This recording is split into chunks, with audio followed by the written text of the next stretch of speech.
میرا نام عالیہ نازکی ہے اور آپ کشمیری قانونی تاریخ کے بارے میں اس پوڈ کاسٹ سیریز کی تیسری قسط سن رہے ہیں۔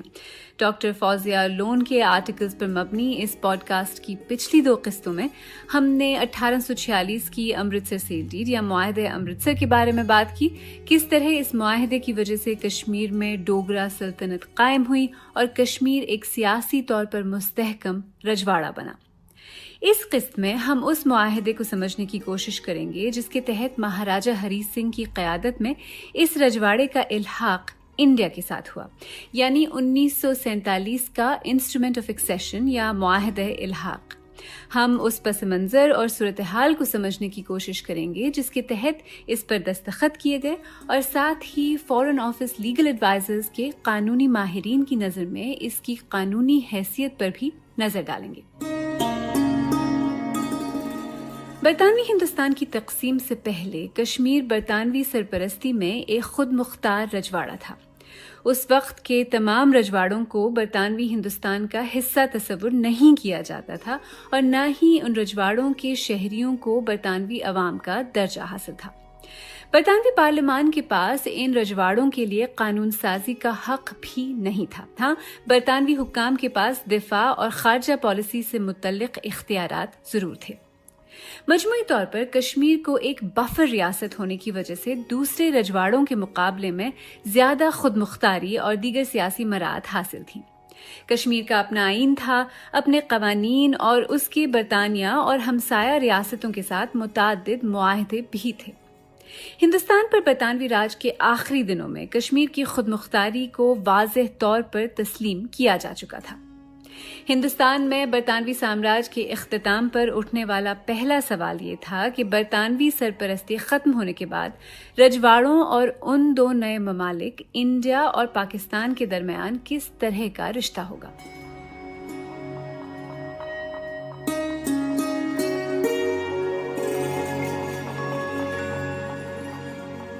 برطانوی حکومت نے کئی بیانات اور قوانین کے ذریعے یہ بات واضح کر دی تھی کہ برطانوی سرپرستی ختم ہو جائے گی، تاہم برطانوی راج کی جگہ نئے ممالک انڈیا اور پاکستان نہیں لے سکتے۔ اس سے صاف ظاہر ہے کہ برطانیہ چاہتا تھا کہ یہ فیصلہ رجواڑے خود کریں کہ وہ انڈیا یا پاکستان کا حصہ بننا چاہتے ہیں یا خود مختار رہنا چاہتے ہیں۔ تاہم ان بیانات میں اکثر اس طرح کے اشارے بھی موجود ہوتے تھے کہ ان کی دلی خواہش ہے کہ رجواڑے انڈیا یا پاکستان دونوں میں سے ایک کا انتخاب کر کے اس کے ساتھ الحاق کر لیں۔ کشمیر کے معاملے میں یہ سوال اور بھی زیادہ اہمیت اختیار کر گیا کیونکہ مہاراجہ نے فوری طور پر دونوں میں سے کسی بھی نئے ملک کے ساتھ الحاق سے انکار کرتے ہوئے خود مختاری کا انتخاب کیا۔ سن 1935 کے گورنمنٹ آف انڈیا ایکٹ کے مطابق رجواڑوں کی طرف سے کیے گئے دعووں کو منظور کیا گیا۔ اس ایکٹ کے تحت یہ وعدہ کیا گیا کہ خود مختار ہندوستان کو ان رجواڑوں پر سبقت حاصل نہیں ہوگی۔ یہ تب کی بات ہے جب پاکستان کے وجود کے بارے میں ابھی بات شروع نہیں ہوئی تھی۔ سن 1946 میں ہندوستان میں برطانوی کیبنٹ مشن نے ایک بیان میں کہا کہ یہ بالادستی نہ تو برطانوی تاج کے پاس رہ سکتی ہے اور نہ ہی نئی حکومت کو منتقل کی جا سکتی ہے۔ اس بات کو ایک بار پھر 12 مئی 1946 کو جاری ہونے والے کیبنٹ مشن کے میمورنڈم میں دہرایا گیا۔ 20 فروری 1947 کو برطانیہ کے وزیر اعظم ایٹلی نے برطانوی پارلیمان کو بتایا کہ برطانوی حکومت کا موقف وہی ہے جو کیبنٹ مشن کا ہے۔ انہوں نے ساتھ یہ بھی کہا کہ ملکہ برطانیہ کی حکومت کا ایسا کوئی ارادہ نہیں کہ وہ برطانوی راج کو رجواڑوں میں بالادستی دینے والے حقوق اور فرائض ہندوستان کی کسی بھی حکومت کو دے دے۔ 3 جون 1947 کے ایک بیان میں اس بات کو دہرایا گیا کہ رجواڑوں میں اختیارات اور فرائض کی منتقلی نہیں ہوگی۔ اس کے بعد 10 جولائی 1947 کو ایک بار پھر وزیر اعظم ایٹلی نے یہی موقف دہرایا۔ 16 جولائی 1947 کو ہندوستان اور برما کے امور کے وزیر لارڈ لیسٹرول نے برطانوی پارلیمان کے ایوان بالا میں کہا، اس لمحے سے برطانوی تاج کے نمائندے کی طرف سے کی گئی تعیناتیاں، ان کے فرائض سب ختم ہو جائیں گے اور ریاستیں خود اپنی قسمت کی مالک ہوں گی۔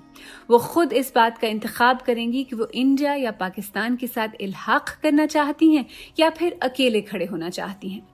وقت کے ساتھ ساتھ تمام رجواڑوں کو دونوں میں سے ایک نئے ملک میں اپنا صحیح مقام مل جانا چاہیے۔ लॉर्ड माउंटबैटन ने भी 25 जुलाई 1947 को चेंबर ऑफ प्रिंसेस से अपने खिताब में कैबिनेट मिशन मेमोरेंडम की सिफारिशात को दोहराया। तहम माउंटबैटन ने, जो जवाहरलाल नेहरू के अच्छे दोस्त थे और उस वक्त आज़ाद इंडिया के पहले गवर्नर जनरल बनने के बारे में भी सोच रहे थे, वहां जमा राजों महाराजों से ये भी कहा कि हर समझदार हाकिम की ख्वाहिश होगी कि वो इंडिया जैसे शानदार मुल्क का हिस्सा बने। उनकी ये बात अपनी जगह, लेकिन रजवाड़ों पर यह वाज़ेह हो गया कि उनके पास ये रास्ते हैं: इंडिया के साथ इल्हाक, पाकिस्तान के साथ इल्हाक, या फिर मुकम्मल खुद मुख्तारी और आज़ादी का ऐलान। लॉर्ड माउंटबैटन की तरीक़ाकार की वजह से रजवाड़ों को यह फैसला करने के लिए बहुत कम वक्त मिला, जिस पर लॉर्ड लेस्टरविल ने बरहमी का इजहार किया। 29 जुलाई 1947 को वज़ीर-ए-आज़म एटली को लिखे गए खत में उन्होंने इस बात की तरफ तवज्जो दिलाई कि लॉर्ड माउंटबैटन की तरफ से रजवाड़ों को दिया गया अल्टीमेटम कि उन्हें 15 अगस्त 1947 से पहले इंडिया या पाकिस्तान के साथ इल्हाक का फैसला करना होगा, दरअसल इस बारे में पार्लियामान में होने वाली बात से मुताबिकत नहीं रखता। 2 अगस्त 1947 को लॉर्ड लेस्टरविल ने अपने और वज़ीर-ए-आज़म एटली के तहफ़्फ़ुज़ात का इजहार करते हुए लॉर्ड माउंटबैटन को एक टेलीग्राम रवाना किया। लॉर्ड माउंटबैटन को बताया गया कि पार्लियामान में हुकूमत के तर्जुमान ने वाज़ेह किया था कि रजवाड़ों को किसी भी फैसले तक पहुंचने में वक्त लग सकता है और हो सकता है कि वो एक स्टैंड स्टिल, यानी कुछ न बदले, मुआहदे पर दस्तखत करना चाहें। हिंदुस्तान में बरतानवी साम्राज्य के खात्मे की तैयारी के दौरान 1947 के इंडियन इंडिपेंडेंस एक्ट में बरतानवी हुकूमत के मौक़िफ़ को वाज़ेह किया गया कि बरतानवी ताज को हासिल बालादस्ती या सबकत किसी भी सूरत में मुंतकिल नहीं की जा सकती और ये बस ख़त्म हो जाएगी। ताहम इस एक्ट में यह भी कहा गया कि बरतानवी हुकूमत की इन इलाकों की हुकूमतों, जो उस दिन यानी कि 15 अगस्त 1947 से ठीक पहले तक बरतानवी हिंदुस्तान में शामिल थे, के तई कोई जिम्मेदारी नहीं। अगर आप सोचें तो इससे ऐसा लगता है कि इस एक्ट की कुछ शिकों को मजीद वाज़ेह करने की जरूरत थी, ताकि ये मालूम हो सके कि उन रजवाड़ों का क्या होगा जिन्होंने 15 अगस्त 1947 से पहले इंडिया या पाकिस्तान के साथ इल्हाक नहीं किया। इस बात के ठोस शवाहिद हैं कि पंडित नेहरू और लॉर्ड माउंटबैटन दोनों ही को एक्ट बनने के साथ ही इस हुक्म का इल्म हो गया था। दोनों ही इस बात को यकीनी बनाना चाहते थे कि इस एक्ट में मजीद कोई इजाफा न किया जाए और पार्लिमानी बहस के दौरान ऐसा कुछ न कहा जाए जिससे रजवाड़ों के इल्हाक न करने के इम्कान को तस्लीम किया जाए। यहाँ तक कि इस मसले के तदारुक के लिए जवाहरलाल नेहरू के करीबी साथी मिस्टर मेनन को वज़ीर-ए-आज़म एटली को ब्रीफ करने के लिए और उन तक नेहरू का एक नोट पहुंचाने के लिए लंदन भेजा गया। 18 जुलाई 1947 को मेनन की तरफ से लॉर्ड माउंटबैटन को भेजी गई एक चिट्ठी से इस सब की तस्दीक होती है। वो लिखते हैं, आपका खत और नेहरू की तरफ से जाती नोट जो मैं अपने साथ लाया था, इतवार को डाउनिंग स्ट्रीट यानी बरतानवी वजीर आजम की जो रिहाइशगाह है वहां भेजे गए। वजीर आजम अगली सुबह 10 बजे मुझसे मिले। आपने तो सबको सबक सिखा दिया। फिर मैंने रजवाड़ों के हवाले से हमारा केस उनके सामने रखने की कोशिश की। उन्होंने कानूनी अफसरों और हैंडरसन को कमरे में बुलाया और हमने कोई 70 मिनट तक इस बारे में बात की। मिस्टर एटली मदद करने के लिए बेचैन थे। हमने शिक 7 का मुतालिया किया और अलग अलग तरकीबें लगाने की कोशिश की। मेरी लेस्टरविल, हैंडरसन और क्रॉप्स से भी मुलाकात हुई और तीनों ने वादा किया कि वो अपने खिताबों में इस तरफ इशारा जरूर करेंगे कि मलिका बरतानिया की हुकूमत रजवाड़ों के लिए नए बनने वाले ममालिक के टुकड़े करने का खैर मकदम नहीं करेगी। सब ने बहुत ताउन किया। 12 जुलाई 1947 को लेस्टरविल को भेजे गए एक टेलीग्राम में लॉर्ड माउंटबैटन ने लिखा, पार्लियामान में इल्हाक न करने वाले रजवाड़ों की हैसियत वाज़ेह करने की कोई भी कोशिश मेरा ख्याल है कि क़ब्ल वक्त होगी और इससे यहाँ जारी मुज़ाकरात के काम के अंजाम पर मनफी असर पड़ सकता है। इस खत किताबत से साफ जाहिर है कि माउंटबैटन और कांग्रेस ने मिलकर कोशिश की कि 1947 के इंडियन इंडिपेंडेंस एक्ट में इल्हाक न करने वाले रजवाड़ों के बारे में मौजूद गैर वाज़ेह दफ़ात की वजाहत न की जाए। इसे ये भी अखज़ किया जा सकता है कि ऐसा इंडिया के लिए कश्मीर पर कब्जे को आसान बनाने के लिए किया गया। 1947 के इंडियन इंडिपेंडेंस एक्ट के तहत 15 अगस्त 1947 को कश्मीर पर से बरतानवी बालादस्ती खत्म हो गई और चूंकि कश्मीर ने 15 अगस्त से पहले इंडिया या पाकिस्तान के साथ इल्हाक नहीं किया तो कानूनी तौर पर वो आज़ाद हो गया। महाराजा हरी सिंह आज़ाद ही रहना चाहते थे और इस बात से वाज़ेह हो गया कि उन्होंने दोनों इंडिया और पाकिस्तान के साथ 1947 की Indian independence act standstill मुआहदे करने की ख्वाहिश का इजहार किया। महाराजा ने 12 अगस्त 1947 को बिल्कुल एक से टेलीग्राम दोनों ममालिक को भेजे। पाकिस्तान 15 अगस्त 1947 को इस मुआहदे के लिए राजी हो गया। जहां तक इंडिया का सवाल है तो इंडिया इस बारे में मुज़ाकरात कर रहा था, मगर उसने मुआहदे पर कभी दस्तखत नहीं किए। पाकिस्तान के साथ ये मुआहदा हो जाना और इंडिया के साथ इस पर मुज़ाकरात होना इस बात की तरफ वाज़ेह इशारा है कि दोनों में से किसी भी नए मुल्क के पास कश्मीर पर कोई इख्तियार या बालादस्ती नहीं थी। तमाम कानून साजी और बरतानवी हुकूमत के बयानात से वाज़ेह है कि जैसे ही हिंदुस्तान में बरतानवी साम्राज्य खत्म हुआ, कश्मीर मुकम्मल तौर पर आज़ाद हो गया और इस बात को इंडिया और पाकिस्तान दोनों ने तस्लीम किया। यानी ये भी कहा जा सकता है कि 15 अगस्त 1947 से 26 अक्टूबर 1947 तक जब कश्मीर का इंडिया के साथ इल्हाक हुआ, कश्मीर दरअसल मुकम्मल तौर पर आज़ाद था। 3 जून 1947 को माउंटबैटन के मंसूबे में वाज़ेह हो गया था कि हिंदुस्तान को 2 ममालिक में तकसीम किया जाएगा। रजवाड़ों के इल्हाक का मामला कांग्रेस पार्टी के एजेंडे में काफी अहम था। इस मकसद के लिए सरदार वल्लभ भाई पटेल को महकमा दाखिला सौंपा गया और उनका काम रजवाड़ों को इंडिया के साथ इल्हाक पर मायल करना था और वो बहुत बड़ी हद तक इसमें कामयाब भी हुए। सिर्फ 3 ऐसे रजवाड़े थे जिन्होंने ये फैसला नहीं किया था कि वो इल्हाक करेंगे या नहीं: कश्मीर, जूनागढ़ और हैदराबाद दक्कन। कश्मीर स्ट्रेटेजिक लिहाज से अहम था और साथ साथ कश्मीर के साथ नेहरू का जज्बाती ताल्लुक भी था, क्योंकि वो उनके आबा व अजदाद का वतन था। उस वक्त के दस्तावेजात से ये इशारा मिलता है कि कश्मीर का इल्हाक इंडिया के साथ कराने के लिए काफी शदीद लॉबिंग की गई। ये बात नेहरू के कश्मीर के साथ जज्बाती ताल्लुक के बारे में अपनी जाती रिपोर्ट नंबर 15 में माउंटबैटन ने अपने तबसरे से भी वाज़ेह की है। वो लिखते हैं, मुझे पता चला कि जब मुझसे मुलाकात से पहले पटेल ने नेहरू को समझाने की कोशिश की तो वो टूट कर रो पड़े और कहा कि इस वक्त उनके लिए कश्मीर से ज्यादा कुछ भी अहम नहीं।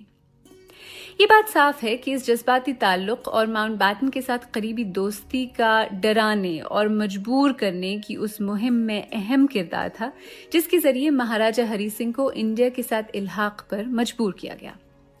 इस मकसद से लॉर्ड माउंटबैटन ने 18 से 30 जून 1947 के दौरान कश्मीर का दौरा किया, जहां उन्होंने महाराजा हरी सिंह और उनके वजीर आजम आरसी काक के साथ कई इब्तिदाई मुलाकातें की। महाराजा हरी सिंह के लिए 1947 एक मुश्किल साल था। मकामी जमातों की तरफ से दबाव, पुंछ में खाना जंगी और इसके ऊपर बरतानवी हिंदुस्तान के सियासी रहनुमाओं और वाइस रॉय की तरफ से भी दबाव। उस वक्त की दस्तावेजात के मुताले से ये इशारा भी मिलता है कि महाराजा ने आज़ाद रहने के लिए अपना जहन बना लिया था, जिस वजह से उन्होंने माउंटबैटन से मजीद मुलाकातों से किनारा कशी की ताकि उन्हें इल्हाक के बारे में बात न करनी पड़े और वो अपने लिए थोड़ा और वक्त हासिल कर सकें। तहम माउंटबैटन ने महाराजा को इंडिया और पाकिस्तान दोनों के साथ स्टैंड स्टिल मुआहिदा करने की सलाह दी। माउंटबैटन अपने साथ नेहरू की तरफ से महाराजा के लिए एक नोट, कश्मीर पर एक नोट भी लाए थे। इस नोट की ज़बान और लहजा काफी जारहाना था। इस नोट का लहजा हुक्म कसा था और इसमें महाराजा हरी सिंह को वजीर आजम काक को बर्खास्त करने की हिदायत दी गई थी। महाराजा हरी सिंह के बेटे युवराज करण सिंह के मुताबिक वजीर आजम काक एक ऐसे शख्स थे जिनके पास ज़हनी काबिलियत और शऊर था। वो एक कौम परस्त कश्मीरी पंडित थे और कश्मीर की आज़ादी के पैरोकार थे। नेहरू का ख्याल था कि महाराजा हरी सिंह के इल्हाक से इनकार के पीछे दरअसल वजीर आजम काक का हाथ था और इसीलिए उन्हें निकलवाना चाहते थे। इसके साथ साथ शेख अब्दुल्ला के साथ दोस्ती की वजह से नेहरू जाती तौर पर उनको आजाद करवाना चाहते थे। नेहरू शेख अब्दुल्ला की पार्टी नेशनल कॉन्फ्रेंस को कांग्रेस के पार्टनर के तौर पर देखते थे। माउंटबैटन के दौरे कश्मीर के बाद उन पर यह इल्जाम लगा कि वो दरअसल कश्मीर का इंडिया के साथ इल्हाक यकीनी बनाने के लिए कांग्रेस की तरफ से मुहिम पर गए थे और अगर इल्हाक नहीं तो कम से कम ये यकीन दहानी हासिल करने के लिए कि कश्मीर क़ब्ल अज़ वक्त आज़ादी का ऐलान नहीं करेगा। सर कॉनराड कॉरफील्ड 1945 से 1947 तक वाइसरॉय माउंटबैटन के सियासी मुशीर थे। ان کے خیال میں ماؤنٹ بیٹن نے مستقل طور پر برطانوی ہندوستان کے سیاسی محکمے کی صلاح اور رجواڑوں پر برطانیہ کی پالیسی کو نظر انداز کیا۔ کورفیلڈ کے مطابق ان کے ماؤنٹ بیٹن کو سیاسی مشیر کی حیثیت سے دیے گئے مشورے نہرو کے ساتھ وائس رائے کی لمبی اور گہری دوستی کے سامنے کوئی حیثیت نہیں رکھتے تھے، جن کی خواہش تھی کہ کشمیر انڈیا کے پاس رہے۔ ماؤنٹ بیٹن نے کورفیلڈ کے مشورے کے برعکس کشمیر جانے کا فیصلہ کیا اور مروجہ برطانوی پالیسی کے برعکس وہ اپنے سیاسی مشیر کو اپنے ساتھ لے کر نہیں گئے۔ کورفیلڈ کے خیال میں ماؤنٹ بیٹن نے ایسا اس لیے کیا کیونکہ ان کے دوست نہرو کسی بھی طرح کشمیر کا الحاق انڈیا سے کرانا چاہتے تھے۔ ماؤنٹ بیٹن نے کشمیر اور حیدرآباد سے متعلق کورفیلڈ کی صلاح بھی رد کر دی۔ کورفیلڈ نے یہ مشورہ دیا تھا کہ ان دو رجواڑوں کا استعمال انڈیا اور پاکستان کے مابین سمجھوتا کرانے کے لیے کیا جا سکتا ہے، کیونکہ کشمیر ایک ہندو مہاراجہ والا مسلم اکثریتی رجواڑا تھا اور حیدرآباد دکن مسلم حکمران والا ہندو اکثریتی رجواڑا۔ اس کے باوجود نہرو ماؤنٹ بیٹن کے کشمیر دورے کے نتائج سے خوش نہیں تھے۔